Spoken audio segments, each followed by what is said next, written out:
Muito boa tarde a todos. Eu, em nome da Gradiva, queria fazer só alguns agradecimentos e também introduzir um pouco esta sessão que se seguirá. Antes de mais, ao Presidente das Águas de Coimbra, o professor Alfeu Sá Marques, e ao Sr. Engenheiro Filipe Carreto, muito obrigada por nos terem convidado a estar aqui hoje também, e a todos os presentes aqui que vieram assistir a esta sessão. Gostaria só de enquadrar um pouco o livro do professor Fiolhais no quadro das edições da Gradiva. Este é um livro mítico para a editora, foi um livro que, na sua forma original, surgiu na década de 90, numa altura em que não existiam telemóveis, não existia internet, e a física era ainda uma disciplina que metia medo a muitas pessoas. E ainda, enfim, ainda há muito trabalho para fazer nesse campo, e este livro também responde um pouco a essa necessidade. Foi um best-seller, surgiu como uma lufada de ar fresco, em que se reunia conhecimento científico, ciência, humor e as ilustrações de um ilustrador conhecido, José Bandeira, que no fundo usou o humor que o professor de Fiolhais tinha no texto para representar, enfim, os momentos emblemáticos da física clássica, das descobertas da física clássica, e de facto o livro fez um percurso de autêntica estrada, porque muitas escolas beneficiaram deste lado sério e divertido ao mesmo tempo do professor Fiolhais, e foi de facto um livro que registrou muitas edições. Mais tarde o professor Fiolhais dedicaria um livro à física moderna, o Nova Física Divertida, que também fez escola e que se tornou outro best-seller na sequência da Física Divertida, com o mesmo registro deste primeiro volume. E este ano a Gradiva iniciou um processo de reformulação gráfica e de reestruturação de algumas áreas, e o Física Divertida e o Nova Física Divertida eram clássicos que não podiam estar afastados dos leitores, porque a física clássica pouco mudou, a física moderna também, e o professor Fiolhais fez um esforço de revisão profunda destes dois textos, atualizando algumas destas informações que estavam nos livros, e juntámos num só volume. Numa ideia que também surgiu de conversas que tivemos os dois, e também esta observação do tempo que passou e dos cientistas que surgiram, porque começaram a existir livros de ciência em Portugal disponíveis em língua portuguesa, e ninguém melhor para prefaciar um livro destes do que um cientista que cresceu com os livros da Gradiva e se formou com os livros da Gradiva. E convidámos o bioquímico David Marçal para prefaciar esta edição, um pouco mostrando que, de facto, esta coleção de ciência da Gradiva, estes livros de ciência da Gradiva, e o professor Fiolhais em particular, fez escola e deu frutos. E assim foi, o prefácio do David Marçal juntou-se a este livro, que é relançado agora e cujo sucesso já é claro no número de edições que desde então temos vindo a fazer. Esta é a segunda, mas já estamos na quarta edição. Desde julho já é uma quarta edição. E, portanto, não só mostra que de facto é um livro que atravessa gerações, que mantém atualidade, e que há leitores que precisam de continuar a ler livros de ciência no momento em que a verdade está tão ameaçada com fenómenos como as notícias falsas, a verificação de que a verdade habita em quem experimenta, em quem comprova e em quem chega a conclusões a partir da experiência e das interrogações. E este é também um livro sobre isso, sobre a importância do conhecimento, da curiosidade e da verificação dos dados para que a verdade seja confirmada. Eu passo a palavra ao David Marçal, que vai falar agora um bocadinho sobre o livro. Muito obrigado, boa tarde a todos.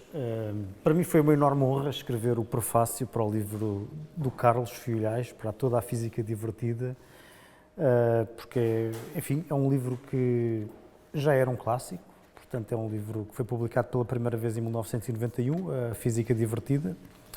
Como a Helena disse, é sobre física clássica, e depois tem um outro livro que é a Nova Física Divertida, sobre física moderna. Esse particularmente que é a Nova Física Divertida, e aqui está toda a Física Divertida, portanto aqui está... É 2 em 1. É 2 em 1. Mais a prefácio dele. Pois, exato, mas... E é um livro, de facto, é um livro de divulgação científica exímio. Eu até aqui, eu durante vários anos dei aulas em que outras coisas ensinava comunicação de ciência aos meus alunos, e procurava que eles escrevessem um artigo de divulgação científica, uma coisa pequena, com 5.000 caracteres, que é aquilo que cabe de uma página de jornal, e tentava motivá-los, além de fundamentarem bem o que escreviam, portanto, tentava que eles usassem fontes credíveis para não dizerem asneiras, para não ser de facto uma desinformação, mas sim uma informação. Também tentava que eles usassem algumas estratégias para tornar o texto interessante, que estão todas aqui no livro do Carlos de forma exímia, portanto, que é ligar a física ao mundo, portanto, ligar a física ao humor, ligar a física à história da ciência e também à história em geral, à cultura erudita, por vezes, à cultura pop.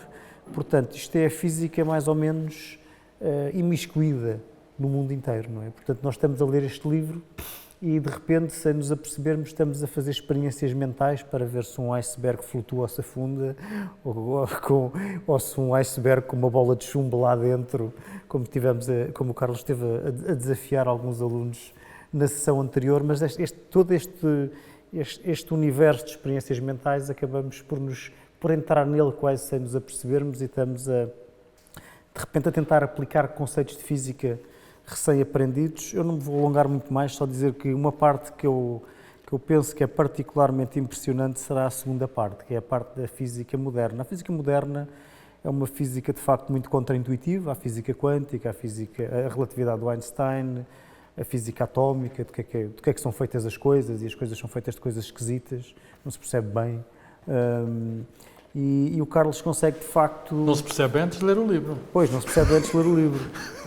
Portanto, e o Carlos consegue, de facto, guiar-nos por estes temas que são mesmo muito complexos, mesmo muito complicados. Por exemplo, a física quântica, que é mesmo muito contraintuitiva, e consegue guiar-nos através desse mundo, muitas vezes através da história da ciência. Portanto, como é que as grandes figuras, os grandes cientistas que o Niels Bohr, o Einstein, mais tarde, quer dizer, uma série de gente, o Schrödinger, que contribuiu para a física quântica, e isso humaniza a física quântica, e ela que é tão matematizada, o Carlos consegue contá-la sem colocar aqui uma única equação.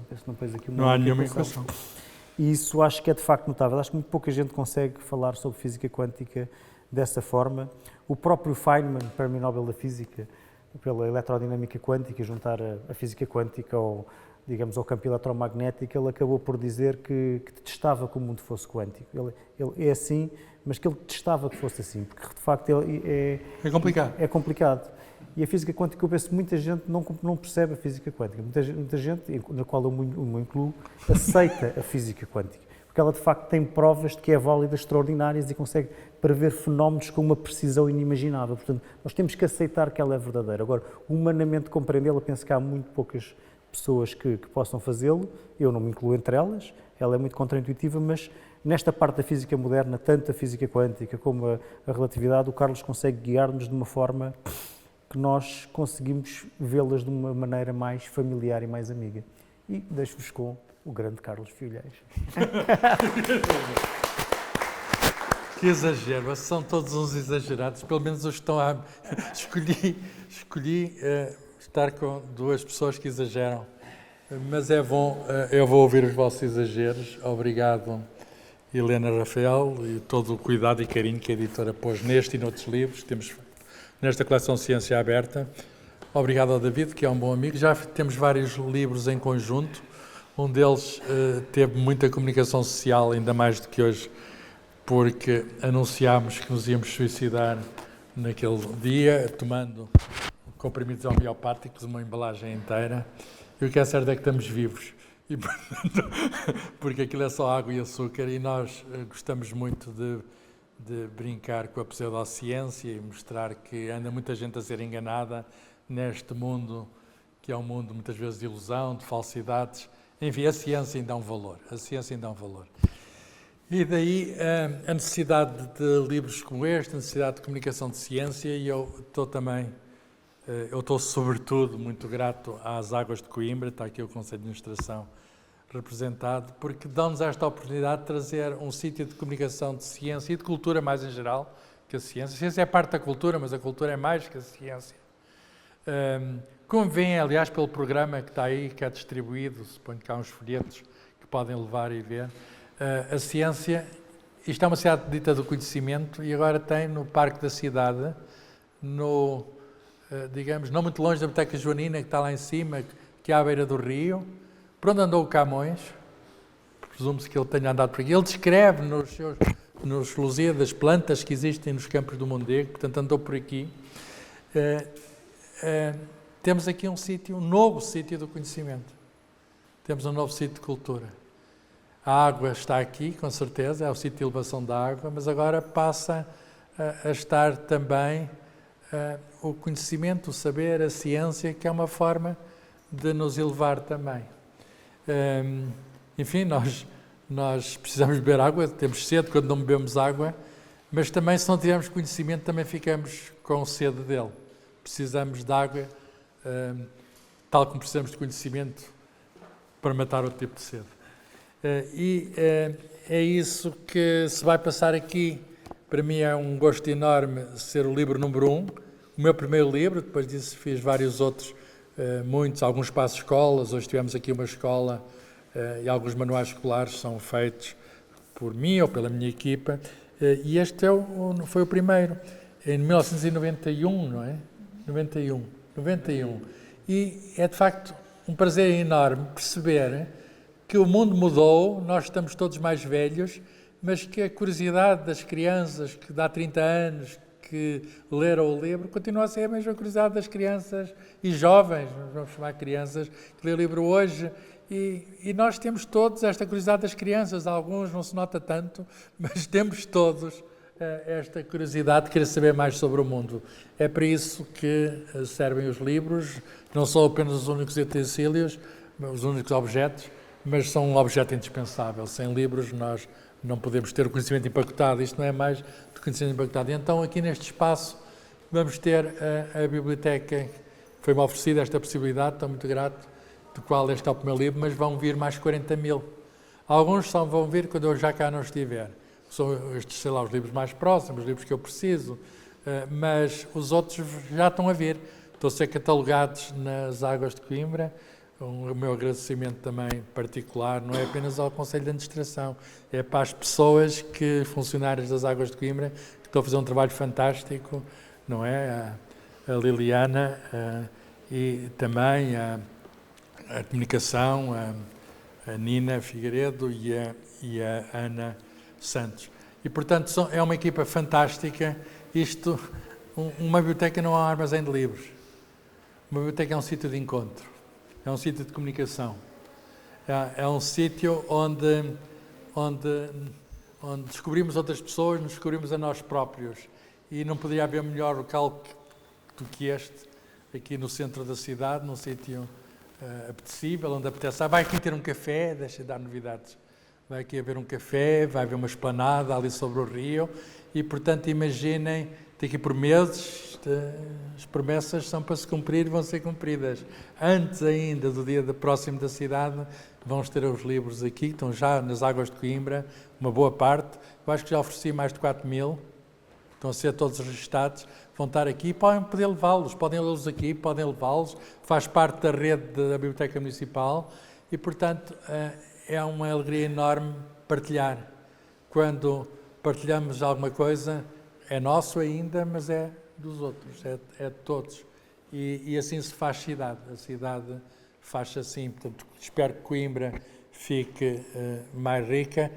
Eu, pela parte que me toca, fico mais rico e procurei corresponder à vossa generosidade, sendo também generoso e juntando aqui autores, juntando artistas, juntando músicos. Vamos ter aqui grandes escritores portugueses, grandes artistas portugueses. Porquê? Porque eles querem vir a um espaço que as Águas de Coimbra puseram para o público e que é um espaço fantástico, que as pessoas que aqui vêm dizem isso e vamos então pôr mais gente a cá vir, vai haver mais gente a dizer isso. Coimbra tem muitos atrativos, vai passar a ter outro, que já cá estava, mas estava mais escondido. Coimbra vai ser mais conhecida também por causa deste espaço e pela parte que me toca, contem comigo para ajudar aqui em tudo aquilo em que eu puder ajudar. Obrigado por terem vindo. Eu gostava de só dar uma experiência muito curiosa este ano que tivemos na Feira do Livro, que é a procura dos livros do professor Fiolhais pelos pais para dar aos filhos. Isso é uma coisa muito interessante e a experiência do Toda a Física Divertida aconteceu Agora há muito... novos pais, os que foram filhos agora são pais. Os que descobriram o livro do professor Fiolhais e o fascínio pela ciência nessa altura, e foi de facto um momento de ouro para a editora também, que publicou livros como O Cosmos de Carl Sagan, que revelou autores como Hubert Reeves, Richard Dawkins, tudo esse. Graças a um grande editor, Guilherme Valente, Exato, que foi ele que criou a editora. Cuja coleção de ciência é neste momento também dirigida pelo professor Fiolhais. É muito interessante assistir a essa passagem do livro para uma segunda geração. Os pais a transmitirem aos filhos o fascínio que é a ciência. Isso é muito interessante no momento em que tudo isto acontece, não é? Em que a internet existe, que o conhecimento de acesso fácil existe, mas os pais insistem em que os filhos leiam os livros que eles próprios leram e que lhes abriram uma porta nova. Há uma corrente de gerações. E a humanidade é isso. As gerações sucedem-se e cada geração procura dar o melhor às outras. De algum modo, eu ao escrever o livro, quer dizer, uma pessoa morre, toda a gente morre, é o facto da vida, a morte faz parte da vida, mas os livros que estão nas bibliotecas não morrem. Os livros são, de algum modo, a nossa vida eterna e, portanto, os pais, eu tenho muito gosto em ver isso. Olha este livro, lê isto, está bem, a gente sabe que nem sempre lê, mas podem vir a ler, há sempre a possibilidade de vir a ler, quer dizer, o mundo não está perdido, o mundo somos nós. E nós às vezes perdemos-nos, é verdade, mas encontramos logo a seguir, porque encontramos outras pessoas que não estão perdidas. E as bibliotecas são esses sítios de encontro em que encontramos as pessoas de hoje, as pessoas de ontem, e em conjunto construímos o futuro, que é onde estaremos todos, onde queremos estar todos. O futuro, dizia o Woody Allen, uma frase que eu gosto de citar, gostamos todos do futuro porque é o sítio onde vamos passar o resto dos nossos dias. Obrigado.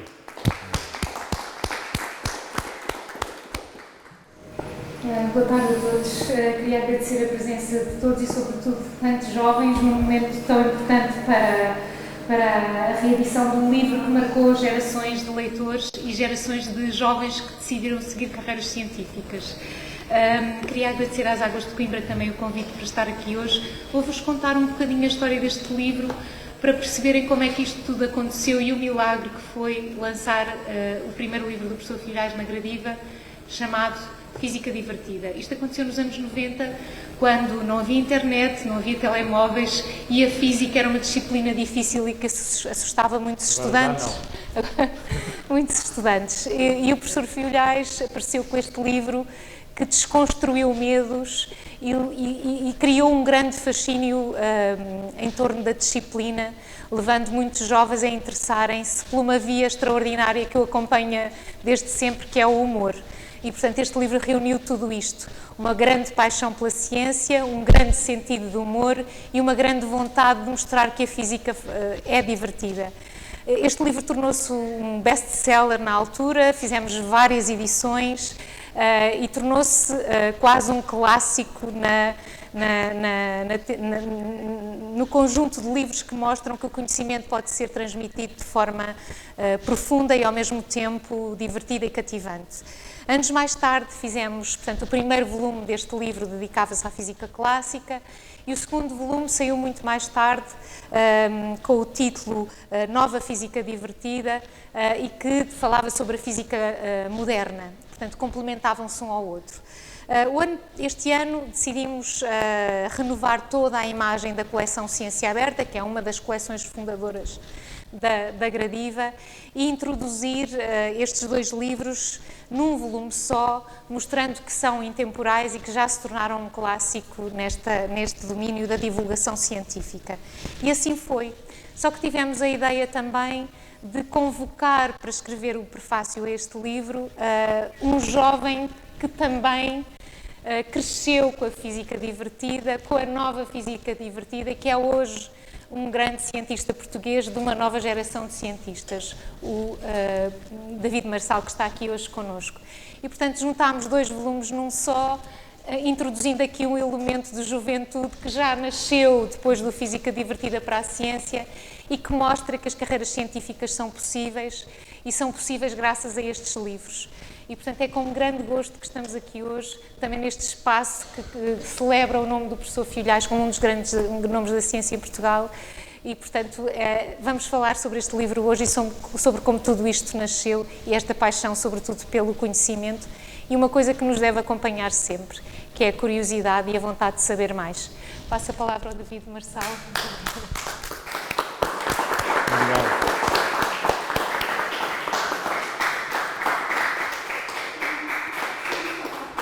Obrigado. Boa tarde a todos.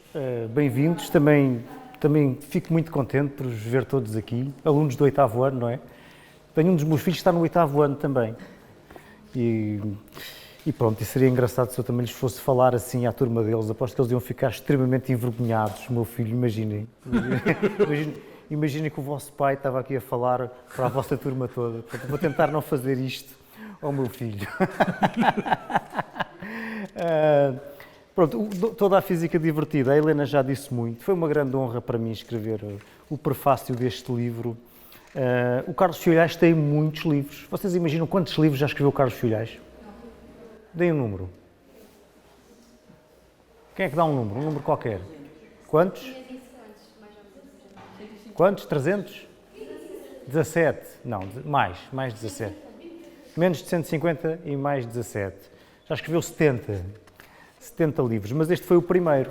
Alguns são escolares mesmo para o 8º ano. Se calhar alguns de vocês têm algum livro de física de que um dos coautores é o Carlos Filhais? Sim, pronto. Então já conhecem o autor, já são especialistas na obra. Já podem comentar, já são críticos literários da obra de Carlos Filhais. Portanto, este livro o que é que tem? A Helena disse muito... Tem 2 livros num. Tem um livro sobre física clássica, que vocês conhecem. Conhecem as leis de Newton? Sim. Ainda não chegaram lá, mas vão chegar. É o que explica o que acontece quando eu largo o livro. Eu, pelos vistos, não aprendi muito bem.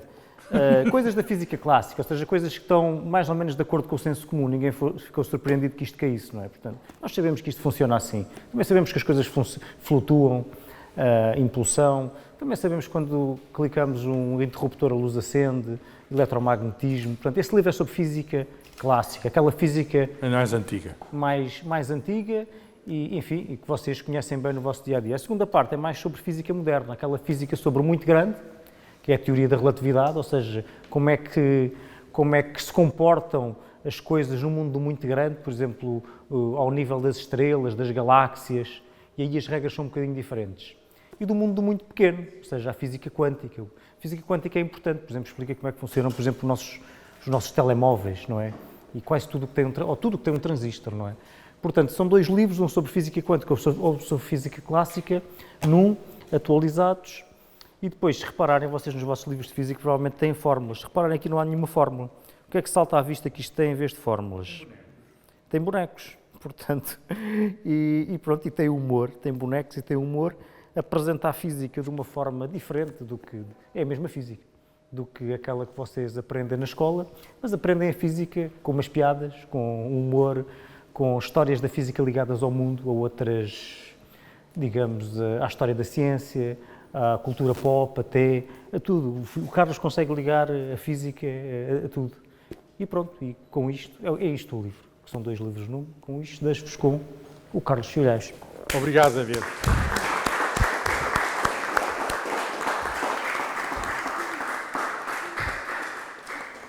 Muito boa tarde a todos. É um gosto recebê-los neste espaço das Águas de Coimbra, que se chama Estação Elevatória de Coimbra.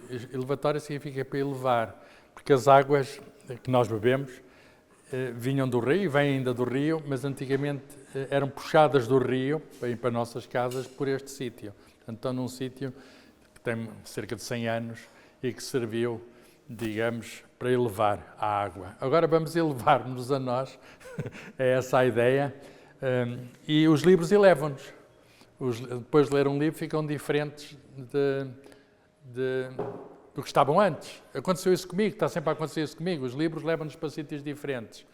Eu agradeço muito à minha editora, Helena Rafael, da Gradiva, e ao prefaciador e meu amigo David Marçal, as palavras que devo vos dirigir, de convite à leitura e ao livro, mas eu vou também dar-vos algumas histórias que estão no livro, logo no primeiro capítulo, aquelas coisas mais antigas e mais simples. Eu sei que na Escola Inês de Castro, no 8º ano, já sabem muita coisa. E como já sabem, eu quero testar aqui algumas coisas que vocês já sabem e talvez, com um pouco de sorte para mim, acrescentar alguma coisa e levar-vos um bocadinho. E, portanto, eu peço a vossa colaboração, mas para não falarmos todos ao mesmo tempo, eu pergunto e quem quiser responder é levantar a mão. E eu darei a uma pessoa diferente cada vez a voz para ficar tudo participado, de modo que vocês vão poder responder. Não se preocupem se está certo ou está errado, porque eu direi se está certo ou se está errado. Ela disse isto não é nenhuma aula e, portanto, é apenas é um autor a contar histórias do seu livro, digamos, ao vivo. E eu vou escolher, uma vez que estamos no sítio em que levava água, eu escolhi histórias da água. Aliás, chama-se Questões que metem água e também metem algum chumbo. Este é o livro. E a história que eu vou contar é uma história muito antiga, que começa com um sábio grego, 3 séculos antes de Cristo, portanto, estão a ver quando é que ele nasceu, portanto, ponho mais 2000 e poucos anos em cima, e portanto é uma história de há 2300 anos. O sábio grego chamava-se Arquimedes. Já ouviram falar de Arquimedes? Levantar o braço, tenho de fazer. Já? E ele fez uma descoberta, foi um dos primeiros cientistas da história e fez uma descoberta que ficou famosa, a lei de Arquimedes. Quando a pessoa descobre qualquer coisa, tem direito a ficar com o nome dele na lei que ele descobre. A lei de Arquimedes ou lei da impulsão, já vou explicar o que é. Como é que ele descobriu isso? Bem, descobriu isso quando estava a tomar banho. O Arquimedes era pesado, mas dentro da água, acontece o mesmo convosco, ele sentia-se mais leve, porque a água suporta o peso. A pessoa está melhor dentro da água porque a água eleva-nos, eleva-nos. A água eleva-nos. E ele começou a pensar, mas porquê é que eu estou a flutuar? Eu que sou pesado, tenho peso, sou atraído para a terra, porquê é que eu estou a flutuar? Deve haver uma força que contraria o peso. O peso puxa-nos para baixo, para a terra. A água faz uma força contrária de modo a anular o peso e quando está a flutuar estão as duas forças anuladas, estão a ver? A força de Arquimedes, a força que ele descobriu e que se opõe à força do peso, chama-se força de impulsão ou força de Arquimedes. Certo? Portanto, qualquer barco, vocês não sabem, mas o David tem um barco. Ele não veio para aqui de barco, mas ele tem um barco. Mas ele sabe muito bem que o barco não vai ao fundo porque é pesado, então quando o David lá está é um bocadinho mais pesado e quando leva os amigos a passear no barco é ainda mais pesado, mas enterra mais um bocadinho na água, quando está mais pesado, mas a força ajusta-se. A força da água ajusta-se e fica exatamente igual ao peso do barco e toda a gente lá estiver lá dentro. Bem, não convém não entrar a turba toda não cabe no barco do David. E ele, quando percebeu isso, gritou, Eureka. Quem é que sabe o que é Eureka? Uma palavra grega que significa, diz? Eu não ouvi bem. Ideia. Ideia não, significa descobrir.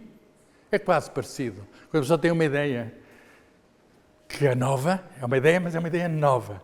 É uma descoberta. Portanto, eu não sei grego, mas esta palavra de grego eu sei e não me esqueço. Vocês, quando forem à Grécia, podem usar esta palavra. Eureka. Já sabem qualquer coisa de grego. Ele estava nu a tomar banho, como é normal, não é? E eu pedi ao desenhador deste livro para não mostrar tudo, e ele pôs o Arquimedes com uma barba muito grande, porque ele foi a correr, quando descobriu, ficou todo contente com a descoberta. Os cientistas ficam todos contentes quando fazem descobertas, e foi a correr nu pelo centro da cidade, conta a lenda. Portanto, agora já não se fazem tantas descobertas, porque ainda vocês não veem ninguém nua a correr no meio da cidade. Faz as descobertas, mas as pessoas já sabem que têm de ser decentes e portarem-se bem no fim de uma descoberta. Então porquê é que os barcos flutuam? Já expliquei. Porque quando o barco mergulha na água, há uma força. Portanto, o Arquimedes era como um barco. Vocês na banheira podem, se ficarem a flutuar, ou no mar, ou no rio. Está aqui o rio. É como o bar. Aqui não se podem tomar banho, tenham cuidado. Já viram um filme, ou pelo menos ouviram falar de um filme? Há um filme que já tem 20 e tal anos, chamado Titanic. Quem é que já viu o filme Titanic? Uau, tanta gente, que bom. Quem é que sabe o nome do principal ator? Diz.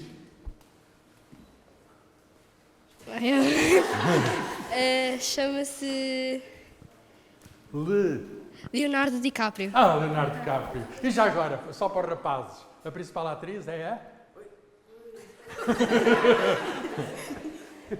Se eu perguntar ao David, ele sabe. Posso não acertar, mas posso tentar. Acho que é Kate Winslet, é? Kate Winslet. É. Ficam a saber. Se vocês se perguntarem hoje lá em casa o que é que foram fazer hoje, fomos aprender o nome de 2 atores do filme Titanic. Leonardo DiCaprio e Kate Winslet. É uma história de amor interrompida por um naufrágio. O que é que naufraga? O grande barco Titanic, no ano de... Exatamente o dia está ali, 14 de abril de 1912. Era o maior barco do mundo. Ia no Atlântico Norte, em viagem de Inglaterra para a América. E sabem porque é que o Titanic naufragou? Quem é que sabe? É só levantar o braço. Diz tu. Bateu contra um iceberg. Exatamente. E bateu contra o iceberg. Um dia eu fiz esta pergunta numa escola, mas não era tão boa como a escola Inês de Castro. Porque disseram, foi uma explosão na casa das máquinas, puseram uma bomba. Chama-se isso uma teoria da conspiração. São mentiras que estão na internet. Na internet encontram todas as coisas e mais algumas sobre a origem do afundamento do Titanic. Mas ele sabe. Aqui na escola Inês de Castro não se deixam enganar por falsas informações. Por fake news. Sabem o que são fake news? É aquilo que vocês evitam. Ora bem, bateu contra o iceberg, rompeu. Na altura não havia radares para ver o iceberg. Era de noite. O iceberg era muito grande, o navio também era grande, mas o barco rompeu e a água entrou. O barco começou a ficar cada vez mais pesado, cada vez mais pesado, cada vez mais pesado e afundou. É como se entrasse toda a turma dentro do barco do David.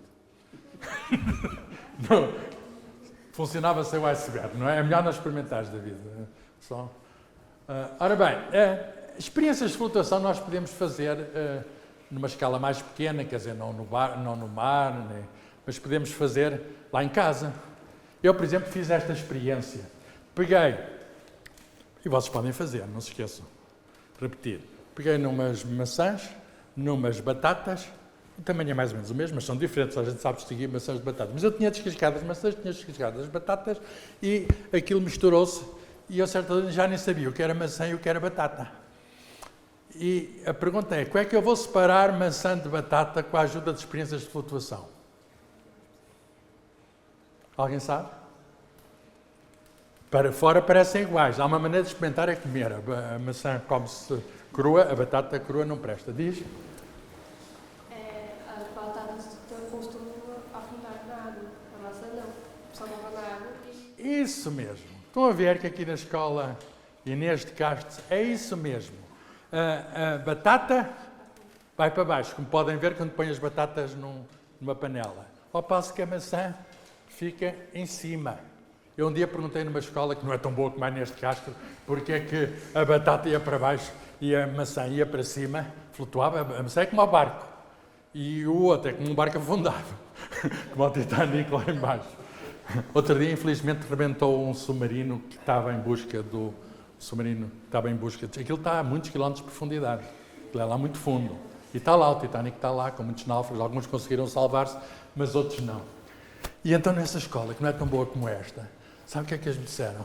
A batata vai para baixo porque a batata lembra-se do lugar dela que é na terra e quer voltar ao sítio dela. E a maçã lembra-se que o lugar dela é na árvore e quer ir para cima. As coisas têm o seu lugar natural. Bem, parece uma boa ideia, mas está errada.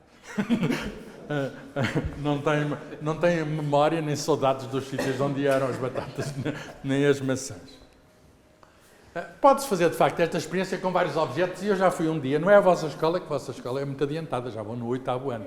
Fui a uma escola, do Jardim Escola, eu conto-vos tudo, pá. Fui um dia a uma escola do Jardim Escola, portanto um Jardim Escola não é bem escola, e disse para eles porem os objetos dentro da água e plasticina, uma bola de plasticina, tudo. E havia umas peças de lego que flutuavam e havia uns clipes e a bola de plasticina que não flutuava, ficava lá embaixo. Portanto, um é tipo maçã e outro é tipo batata. E eu perguntei assim, vocês são capazes de transformar uma batata numa maçã? Bem, ninguém consegue transformar uma batata numa maçã, mas um objeto tipo batata, com a bola de plasticina, num objeto tipo maçã, é muito curioso que eu perguntei se eles conseguiam e eles conseguiram. Vou fazer um barco com a bola de plasticina. Sabem como é que se faz um barco? Cava-se um orifício, certo? Lá dentro, espalha-se a plasticina e isto aprende-se no jardim de escola. Quem é que não fez isto já? Pegar na plasticina e ver que aquilo afunda. A mesma plasticina. Depende da forma. Portanto, não é só o peso do objeto, é também importante a forma. Sabem porque é que este flutua com a forma de barco? Pode-se até lá pôr os clipes, pôr tudo lá dentro. Flutua e o outro não. Porque com esta forma, a forma do barco, no fundo é a forma do barco. Com esta forma do barco, é mais água que é empurrada. E sendo empurrada mais água, é maior a força de impulsão. A lei de Arquimedes, Eureka, diz que o peso é a força de impulsão que equilibra o peso quando está a flutuar. Um submarino também está a flutuar, embora dentro d'água. Um balão, já agora, também está a flutuar quando está no ar, não é? Também tem de ser muito grande, porque tem de haver uma impulsão que contraria. O ar é pouco leve, mas tem de haver duas forças, o peso e a impulsão, para estar equilibrado. Portanto, a impulsão funciona na água, funciona no ar, funciona em todo lado. Nós próprios temos o nosso peso e temos uma impulsão que nos ajuda muito, porque estamos a deslocar o ar. Mas, num barco, desloca a água. E o peso da água deslocada é o valor da impulsão. Foi isso que ele descobriu. O peso não é apenas que há uma força. Ele disse o valor dessa força. Tem de ser igual ao meu peso. Ele foi ver, é a água que eu entorno. Por exemplo, se a banheira do Arquimedes estiver cheia e ele entrar para dentro da banheira, a água que ele entorna tem um peso exatamente igual ao peso do Arquimedes. Isto não é fantástico? Ele ter descoberto isso há 2300 anos. E vocês também podem descobrir isto. Pegam numa tina, um recipiente cheio de água, prendem lá qualquer objeto e entorna, pesem a água que entorna, ponham dentro de um recipiente maior e têm exatamente o mesmo peso da água que entorna do que o objeto que está a flutuar. Quer dizer, dá para coisas grandes e dá para coisas pequenas. É muito simples. Eu pedi lá no Jardim de Escola para fazerem o desenho. E o desenho tem algo errado. O que está errado? É que o barco não está enterrado na água. Tem de estar enterrado na água. Isto é fundamental e eu chamei a atenção para isso. E então eu disse, queres ver melhor? Fez um desenho melhor. Depois de ver melhor, fazem desenhos melhores. O barco tem de estar dentro da água, porque senão a força não funciona. Eu posso fazer aqui a experiência. Vocês acreditam que eu posso ter alguma coisa para enterrar aqui? Uma coisa que flutua, não é nada que flutua. Se repararem, qualquer coisa que aqui esteja a flutuar, isto é água de Coimbra, é boa. É da melhor água do país. Eu não vou beber mais, mas isto vai flutuar. E reparem, quem quer ver, que há uma parte que está dentro da água. Vocês podem passar, não bebam água, mas podem passar isso e reparem que há uma parte que está dentro da água. Certo? Portanto, aquele desenho está errado. Vou-lhe contar uma história muito rápida. Um dia, há uma maneira, aconteceu isto na cozinha, há uma maneira de ver se os ovos estão bons ou não estão bons. É pôr os ovos dentro d'água. Porque se estiverem bons, eles ficam tipo batata. Se estiverem estragados, vêm ao de cima, fica tipo maçã.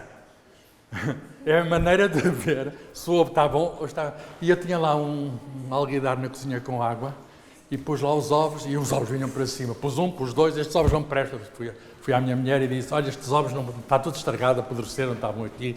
Daí deitei tudo fora, tudo para o lixo. E a mulher disse assim, mas essa água era a água do bacalhau. Onde andou a pôr o bacalhau para tirar o sal, a água estava cheia de sal. E quando está cheio de sal... importa também, é diferente de dar água doce ou água salgada. A água salgada tem uma impulsão maior. É curioso, não é? Portanto, vocês, cuidado, se quiserem enganar algum amigo, não devem fazer isso, enganar os amigos. Mas é só trocar água doce por água salgada. Esta água não é salgada, é doce. Hein? Mas se fosse salgada, a parte que está debaixo da água é menor, porque a água salgada empurra mais. Muito bem, estão a ver que é fácil fazer experiências? Então agora já sabem muita coisa, vou fazer questões finais, para não demorar muito tempo. Não quero que metam água nestas questões. As questões vão todas meter água, mas vocês não vão meter água, que é uma expressão que se usa, meter água. Não vão meter água. O que é que pesa mais? Uma banheira cheia de água? Quem diz uma banheira é um recipiente, um objeto qualquer que possa se pôr lá dentro, pode ser um copo cheio de água, ou a mesma banheira, ou igual, cheia de água, com um barco e um capitão. Capitão pesado. Capitão pesadote. Para chegar a capitão é preciso ter algum peso. Quem é que pesa mais? Quem é que sabe dizer? Quem é que levanta o braço? Quem é que pesa mais? Uma banheira cheia de água ou uma banheira cheia de água com um capitão? Diga. Os dois têm o mesmo peso. Exatamente, já perceberam tudo. Eu bem disse, 8º ano, era o ano certo, porque já sabem as coisas todas. Estão todos de acordo? Senão temos aqui uma discussão. Porque arranjamos a experiência, era uma banheira, água aqui nas águas de Coimbra, um barco, arranjava-se um barco, que é o do David, ele emprestava, e o capitão podia ser o David. Embora não seja tão pesado como aquele. Eu não sei se ele tem um boné de capitão. Está em baixo, está explicado. Pesa tanto o barco em seco, como a água que o barco, o capitão, entorna quando entra lá para dentro. Olha, vamos supor que estão dos dois lados da balança, que está água até resvés. Sabe o que é resvés? Resvés até à ponta. Mete o barco e o capitão, entorna a água. Que água é que entorna? Exatamente o peso do barco e o capitão, que se põe ali daquele lado a água que entorna, e depois do outro lado em seco, como no estaleiro, o barco e o capitão, e pesam exatamente o mesmo. É giro, não é? Isto é a lei de Arquimedes. E os braços, a balança não se mexe. Agora, mais difícil. Os professores, aqui está aqui o seu professor, que eu conheço muito bem, os professores têm esta coisa, quando os alunos percebem uma coisa facilmente, passam logo para uma coisa mais difícil. E eu sou professor, somos os dois. Qual é a coisa mais difícil a seguir? Reparem agora na pergunta. O capitão tem um chumbo na mão, que estava lá dentro do barco. Tinha uma bola de chumbo na mão, muito pesada. Certo? Muito pesada. A bola de chumbo afunda. É tipo maçã. Não, batata. Certo? E ele vai depositar aquilo lentamente com um fiozinho, vai pôr no fundo do recipiente, da banheira. E eu pergunto, primeiro, a água que ali estava resvés, estava mesmo até ao cimo, vai entornar ou vai descer? Ou vai manter-se igual? Há 3 hipóteses, se mantém igual ou sobe ou desce. Quem é que quer adivinhar? Não vamos fazer aqui a experiência, não temos o capitão, não temos o chumbo, não temos nada. Quem é que quer? Os cientistas funcionam por hipóteses. Quem é que quer colocar uma hipótese? Isto são histórias que estão no meu livro. Depois podem ler o meu livro e está lá a resposta. Mas agora aqui, façam a hipótese. Quem é que quer? Arrisquem, ande lá. A vida é feita para arriscar. Diz, o que é que te chamas? Martim. Martim? É pá, tens mesmo cara de Martim. Martim, arrisca lá, pá. Os Martins arriscam todos. A água sobe, entorna, mantém-se ou desce? Eu acho Quando que ele, inicialmente, a bola estava dentro do barco. Ele pega na bola e devagarinho coloca no fundo da banheira. A água entorna, mantém-se ou desce? Acho que entorna. Diz? Entorna. Não. Não. Alguma outra opinião? Diz. Epá, já que está várias opiniões, é assim que os cientistas funcionam, com várias opiniões a discutir uns com os outros, mas depois faça a experiência e dá o resultado. Só um é que tem razão. Diz. Se ele colocasse a bola de chumbo rapidamente na água, então a água claramente... Não pode entrar rapidamente que se entorna. Se for rapidamente, Sim, entorna. Devagarinho. Mas como foi devagarinho, Sim. não entornou. Pois não, tens razão. E agora? Manteve-se o mesmo nível ou desceu? Ficou ao mesmo nível. Diga. Ficou ao mesmo nível. Não. Tem de ser a terceira. Só há 3 hipóteses. Quem é que quer dizer a terceira?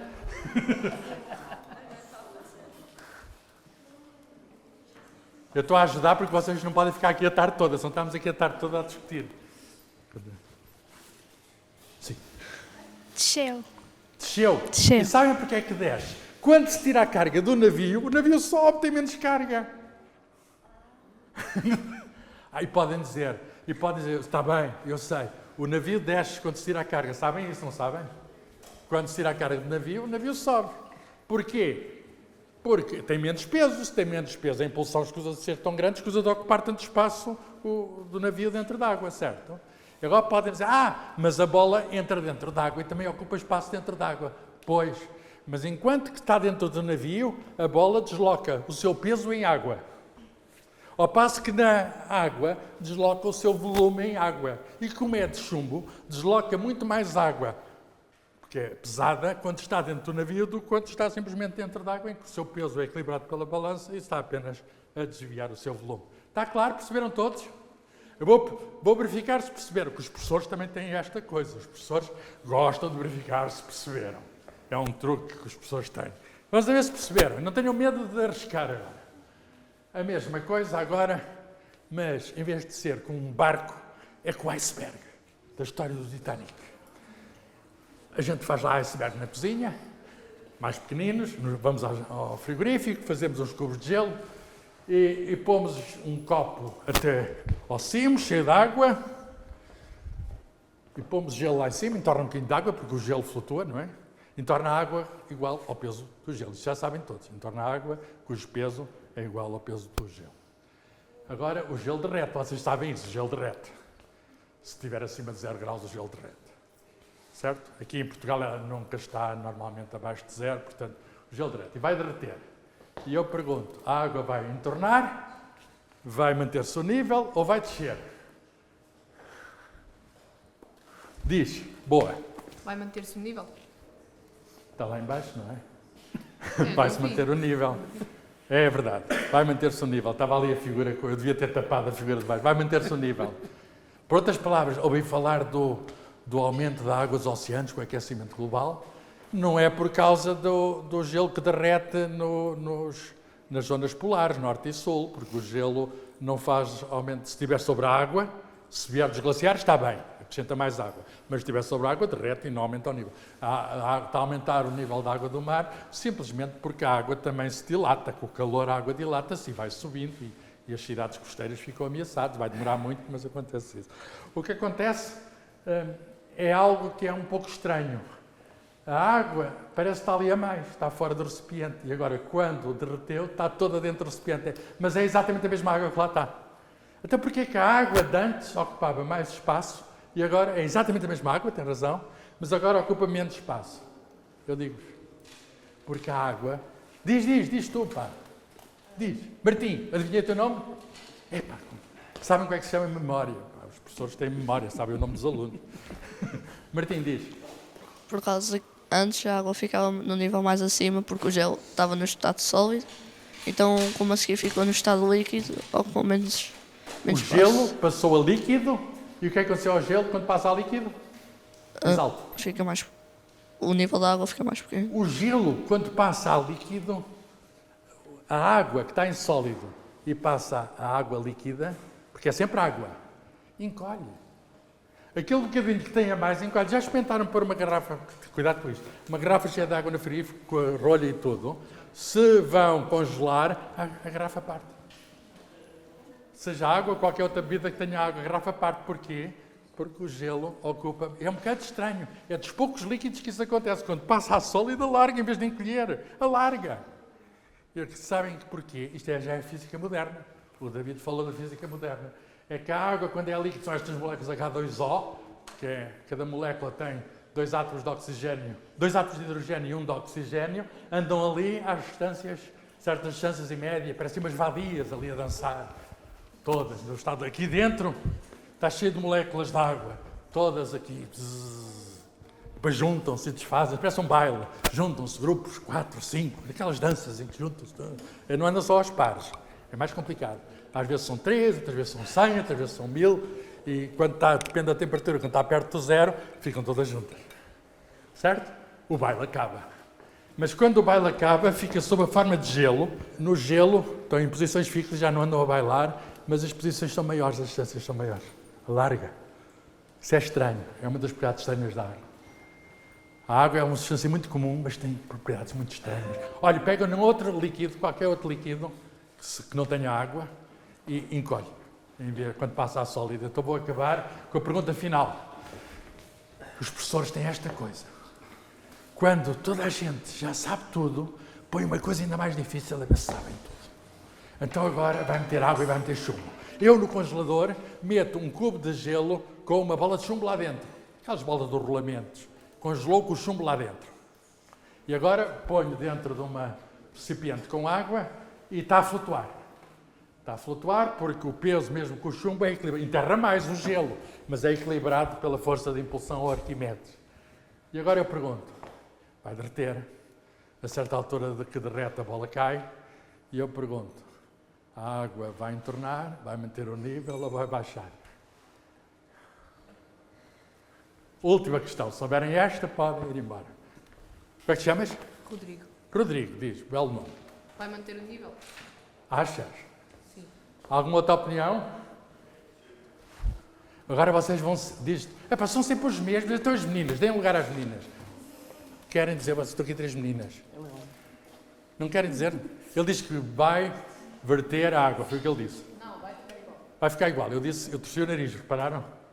Não. Eu torci o nariz, eu disse, quero outra opinião. Não querem, só há 2 hipóteses. Ou entorna ou desce. O que é que acontece? Eu acho que há Diz? Acho que ela Desce. E agora vocês vão se sentir aqui todos muito inteligentes. Concordas? Eu acho que entorna. Achas o quê? Entorna. Não. Quem é que acha? Vamos fazer uma votação final. Isto é como o Parlamento, pá. Quem é que acha que a água entorna? Levanta o braço. Não tenham medo. Quem é que... Quantos? Tu também tens de levantar o braço. Anda lá. Agora disseste tu... Ficava igual. Ela diz que entorna. E quem é que acha que fica igual? Bastantes. E quem é que acha que desce? Muito bem. Então, agora eu vou dizer qual é a resposta certa. E acabo. A resposta certa desce, porque lembram-se quando o capitão pegou na bola de chumbo e pôs no chão e o nível descia? É exatamente a mesma coisa. O gelo é um barco que não tem ao capitão. Perceberam todos? Epá, que inteligentes, pá, que inteligentes. É o teste de inteligência que eu faço para o 8º ano. Quando percebem que este cubo de gelo é como o barco, só não tem o capitão, o resto é tudo igual. No barco baixava, não baixava. Quando tira a carga, portanto, aquilo vai, enquanto derrete a situação de há pouco, vai mantendo o nível. Logo que a bola caia, baixa. E baixa de uma vez e fica em baixo. Está claro? Olhem, espero que o Einstein também tinha um barco, não é só o da vida, e o Einstein, antes de fazer a física moderna, fez experiências deste género. Ele diz que em pequenino construiu uma bússola, pegou numa cortiça, pegou numa agulha que magnetizou com um ímã, pôs com um adesivo ali e diz ele que construiu-se uma bússola. Isto flutua, não é? E por causa do magnetismo, que é o que está no outro capítulo do livro, isto orienta sempre para o norte. Estas experiências de física simples orientaram a vida de Einstein, que foi um dos maiores sábios de sempre. Começa-se com experiências simples e depois pensa-se em coisas mais complicadas. É assim na vida. Começar pelas coisas simples, que ensinam-nos na escola, estão nos livros, e depois ficam na vida a tentar perceber coisas mais complicadas. A vida é complicada, mas se não saber as coisas simples, vocês não conseguem orientarem-se na vida, não conseguem saber o vosso norte. Felicidades para todos. Muito obrigado pela vossa atenção.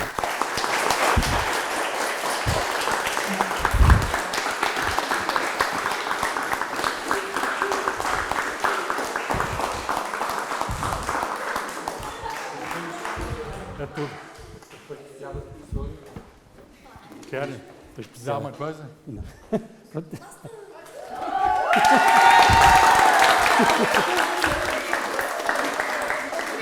O vosso professor, ele sabe tanto porque também esteve lá nas minhas aulas, não foi? Foi. Os professores também aprendem com os alunos, e o vosso professor foi um grande aluno, por isso é que ele é hoje um grande professor. Pode acontecer isso a vocês, hoje são os grandes alunos, amanhã vão ser os grandes professores.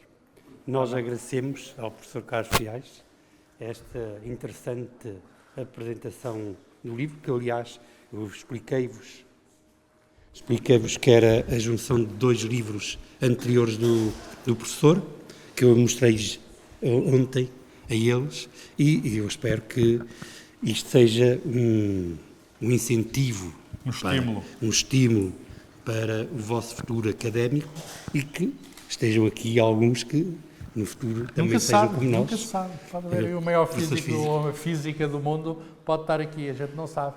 mas primeiro tem de ler estes livros. Estes, os meus e os dos outros, o David também tem livros, a Gradiva publica bons livros e os livros é que nos elevam. Não se esqueçam disso. Portanto, eu tenho a certeza que eles gostaram. Se tiverem o meu livro, eu posso assinar. E, já sabe, e não é só isso, professor, é que o professor deu aqui já 5 aulas do 9º ano, portanto, eu para o ano com eles já essas aulas já... Simplifiquei a vida ao vosso professor, pá. Já fazem o teste. Já fazem o teste, deste a aula vai logo, ser mais já não é rápida. preciso explicar nem nada. Porque, de Mas facto, eles eram espertos, eles perceberam Eles- tudo. Às vezes não acertaram à primeira, mas acertaram à segunda. Muito portanto, bom. já tem aqui um avanço de um ano. Pronto, Que isto obrigado é- a todos, felicidades. Muito obrigado.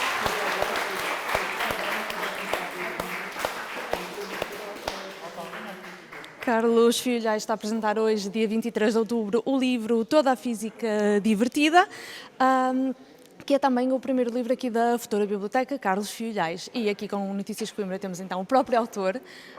E começo por lhe perguntar do que é que fala este livro, que acaba por ser a junção de outros 2 livros seus. Sim, é um livro de histórias da física.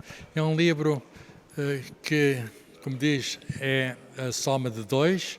Um já tem mais de 30 anos e outro tem cerca de 20 anos, mas a física é a mesma. A física que conto nestas histórias é a mesma física. Portanto, serviu para a geração anterior, serve para a atual geração, pode servir para a geração próxima, porque a ciência pode mudar um bocadinho, mas o fundamental não muda. É aquilo que nós sabemos do mundo. Vamos sabendo mais sobre o mundo, mas nunca vamos mandando fora, digamos, aquilo que já sabemos.